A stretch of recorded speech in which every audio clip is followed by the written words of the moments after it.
Hey everyone and welcome to the channel. My name is Ash and today I'm going to be doing a quick review of the video game Last Stop that has just come out on Xbox on the 22nd of the 7th, 2021. Now this was developed by Variable State and published by Annapurna Interactive. Now this game is available on Xbox Game Pass as well as Xbox Game Pass for PC. And yeah, like I say, it works on Xbox One, Xbox Series X and S, and PC. It is optimized for Xbox Series X and S, so it has 4K Ultra HD and 60 FPS, and it does have smart delivery as well now, and VRR as well, which is nice. So this is basically Last Stop is a single-player, third-person adventure set in present-day London, where you play as three separate characters whose worlds collide in the midst of a supernatural crisis. An anthology drama, Last Stop, is three stories in one. Now, this sort of plays a lot like games sort of done by Telltale or Don't Nod and stuff like that. So Life is Strange, those kind of games. It's very narrative driven.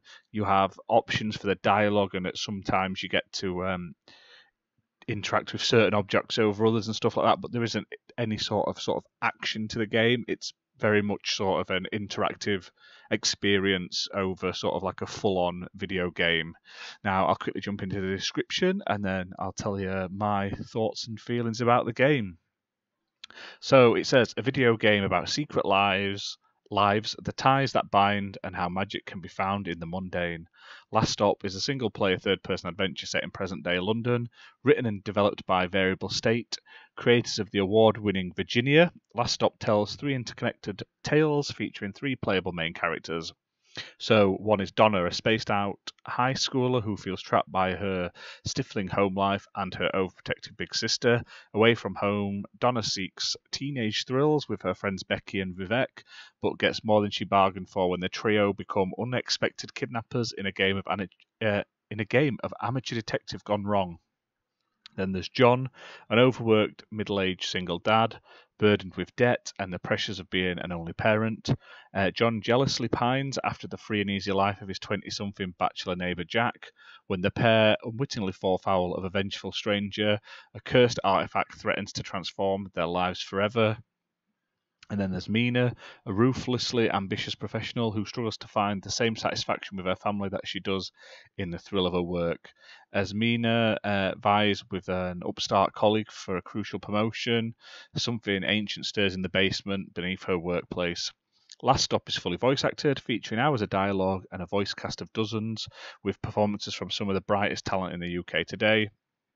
It features an original soundtrack by BAFTA-winning composer Lyndon Holland, performed by the Prague Philharmonic Orchestra. And it says role players three unique characters make choices to shape their conversations, walk in their shoes, and discover where their individual stories lead.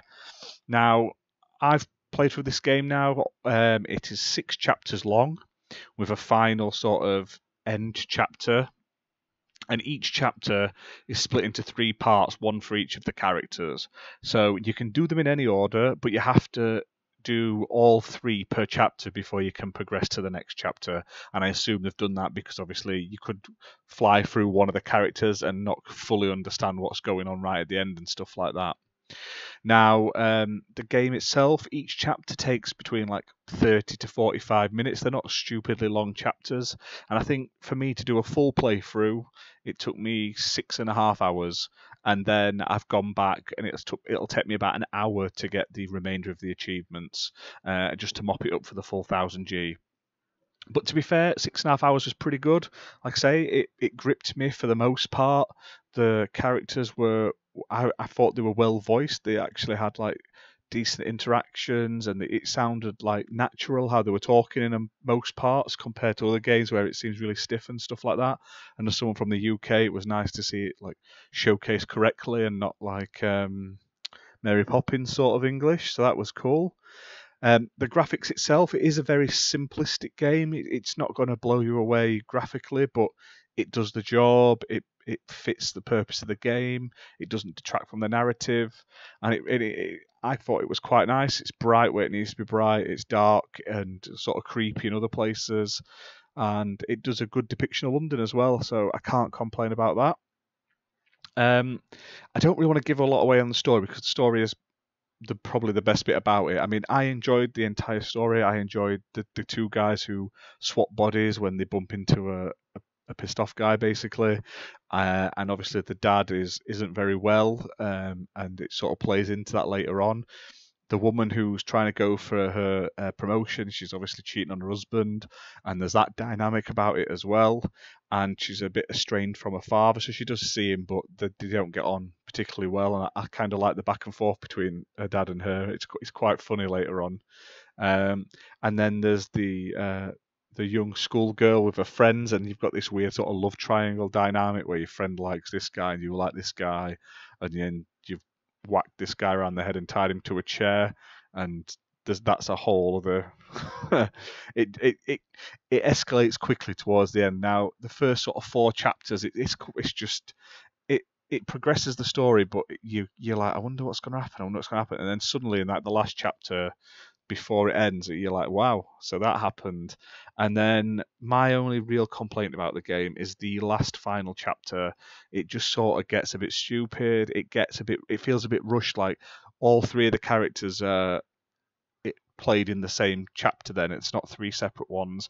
It's a bit longer than the others, and it becomes a bit more action based and sci-fi based than I was hoping for based on the rest of the game.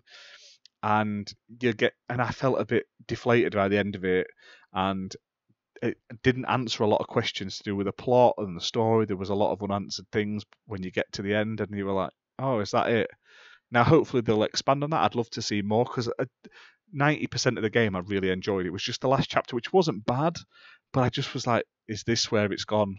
I don't really want to spoil it, but it everything gets sort of revealed at the end and how all of them link in, and they all link in really well. Like all the characters, like in some of the other episodes, the past like chapters, you see them in the background, or they know each other, or they know other people who know each other, and it all interconnects really, really well. And I really like that. But the ending, I was just like, is that the best ending they could think of? It just was a bit of a deflating. Oh, then compared to I thought it was going to be some sort of like really exciting sort of heartstringy climax, and it wasn't in the end really. Obviously you do make decisions throughout the game which do affect some of the dialogue and some of the options and stuff like that as you go along, and then in the last chapter there's sort of like each character has a decision that will literally affect the ending.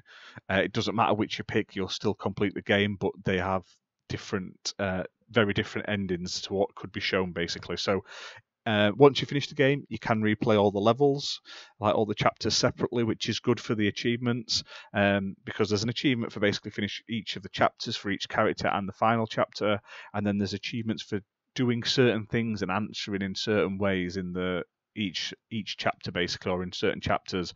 So I played through the game, I didn't look at what they wanted me to do. I just played it, enjoyed it, and picked my decisions, and then I've sort of cherry picked the odd couple of chapters where I hadn't got the exact thing needed for the achievement, and I've just gone back and played them. Like there's one where you have to put certain books on certain shelves correctly, and you have to say a certain thing to a certain person at a certain time in another. So I've been going back and getting them, but because you can just jump between the chapters, it doesn't take long. You don't even have to finish the chapter, just get the achievement, cancel out, and start again basically on whatever you want. But like I say, you're looking at maybe 7.5 to sort of 8.5 hours for a full completion without really playing through and then just mopping up the rest of them.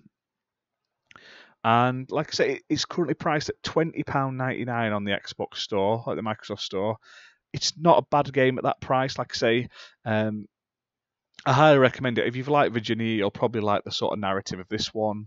If you like the sort of Life is Strange sort of series, you'll probably like this. It doesn't have the deep sort of feels and sort of connection you get with the Life is Strange. It's not as deep as that, but at least it's all in one game. It's not split over multiple months and chapters.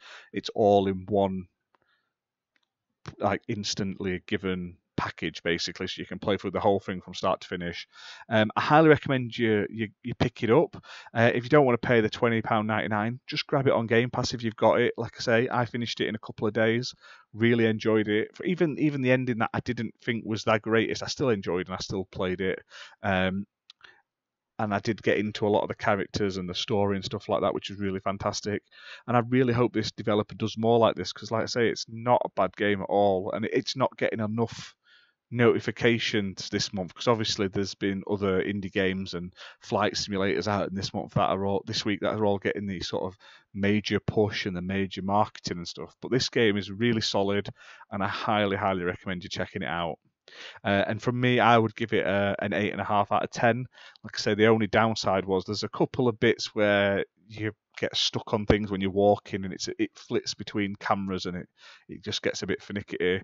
And then the ending sort of dropped it a point as well. Just I thought it could have been better wrapped up in a less sci-fi. I thought it was going to be more. It didn't come across it was going to be stupidly full-on sci-fi, basically, and you'll see when you play the game. But I just didn't think that's where it was going, and I was a bit disappointed by that. But other than that, that's that for this review. If you've enjoyed the video, give us a like and subscribe, and we'll see you soon for more content. Bye for now.